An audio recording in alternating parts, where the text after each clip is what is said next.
mukhang nagkakagulo na ngayon sa Senado.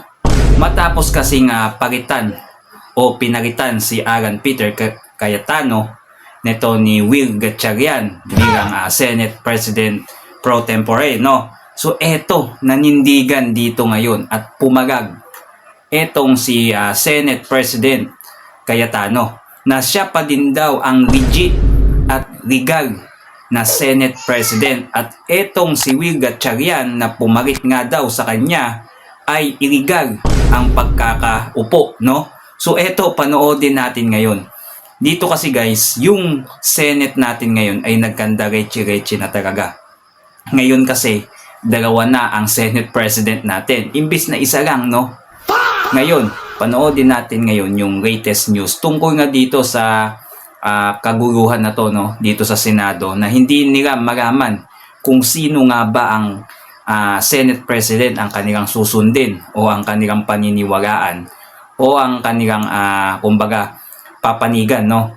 Kasi etong si Alan Cayetano ay nanindigan talaga at pinaglalaban niya na hanggang ngayon ay siya naman talaga daw ang totoong legal at talagang Senate President, no, sa Senado. So eto, tignan natin kung ano magiging reaksyon dito ni Alan Peter Cayetano kasi nagsalita siya dito, no? Tignan natin kung ano yung kanyang mga pahayag dito matapos na ipalit sa kanya nga eto si Will Gatchalian, no? Pero kung nakaabot kayo guys dito sa video natin, baka pwede ako makisuyo sa inyo na baka pwede naman mag-subscribe muna kayo sa ating munting channel, no? Etong Ken Watch. Tulungan nyo ko guys na pabuti natin ito ng 1,000 subscriber, no? Salamat guys kung ikaw ay magsasubscribe. So ito, sabay-sabay nating panoodin yung video. Iindigan si Senator Alan Peter Cayetano na siya pa rin ang lehitimong Senate President. Kasunod yan ang tinawag niyang illegal na kudeta ng grupo ni na Senator Will Gatchalian. Pero tila triple whammy naman ang naging dagok sa senador ng araw na ito. May inihain din kasing reklamo laban sa kanya sa Senate Ethics Committee at sa Ombudsman. Nasa frontline na balitang yan si Mon Gualvez. I am still the legitimate, legal, moral Senate President of the Republic of the Philippines. Yan ang iginit ni Senador Alan Peter Cayetano sa kanyang Facebook Live matapos ang biglang pagpapalit ng liderato sa Senado. Tinawag niya itong illegal na kudeta, lalo't hindi raw sumusunod sa saligang batas ang computation ng grupo ni na Senator Will Gatchalian para iluklok siya bilang bagong Senate President pro tempore. Ang nakalagay sa konstitusyon ng So ayan guys, no? Putulin muna natin, no, bago magsalita si Alan Peter Cayetano. Illegal nga daw umano ang pagkakaluklok nito ni Will Gatchalian, no?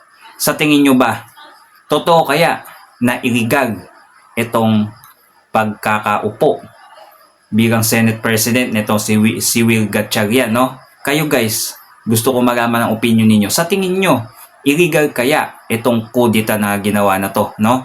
Yung pagkakaupo na yan. Kung matatanda ninyo, lumakas yung ugong-ugong noon na magkukodita nga at papalitan ito si Alan Peter Cayetano. At ngayon nga ay nagkatotoo na nga, no? At ngayon pumapalag ngayon si Cayetano, no? Eto, pakinggan natin. Pilipinas. Pwedeng mag-conduct ng business ang Senado by a majority of all its members. Ang majority po ng 24 ay 13 po. So 12 pa rin po ngayon, ay pang-11 pa rin po. Dahil sa ating konstitusyon, sa ating rules of the Senate, kailangan pong 13. Una nang sinabi ni Cayetano na handa siyang bumaba sa pwesto kung makakabuo ng 13 ang mga gustong palitan siya bilang Senate President. So ayun. So willing pala to si Cayetano kung makakabuo ng 13 boto, no? Ang tanong, makakabuo kaya sila? 12 nga lang sila. Kaya malakas pa din ang paninindigan talaga ni Cayetano na siya pa din ang legitimate, no, o legit at legal na Senate President sa Senado. At hindi ito si Will Gatchalian dahil illegal nga ito galing sa kudeta, no? Itong pagkakaupo nito ni Will Gatchalian.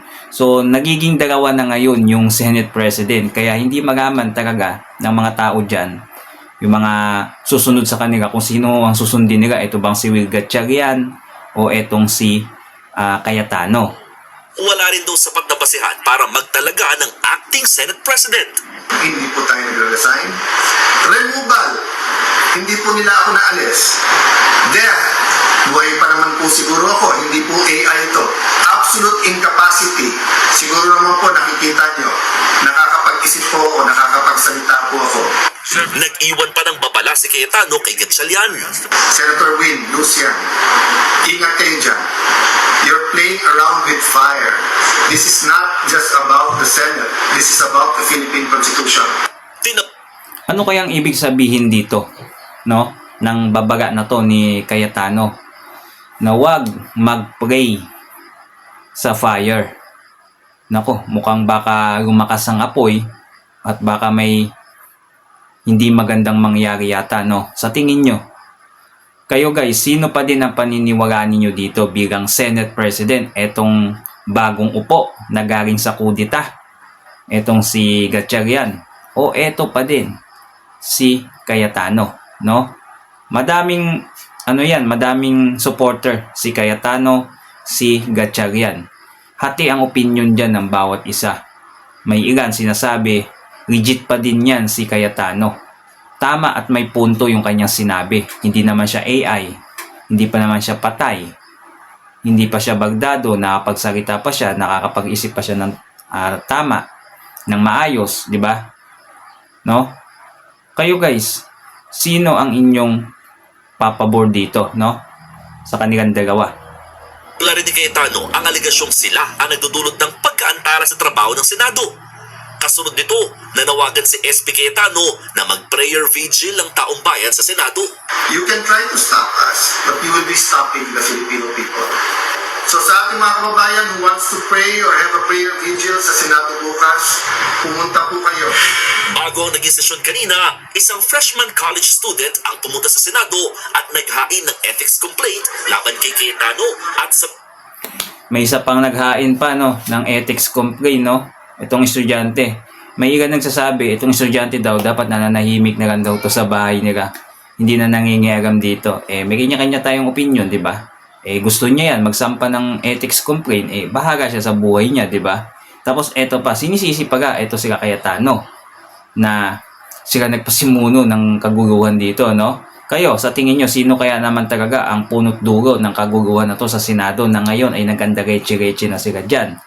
Sa tingin nyo, sino ba? Comment ninyo guys sa video natin. At huwag nyo na din kalimutan mag-subscribe, no? Nang lagi kayong updated sa mga susunod pa nating mga video.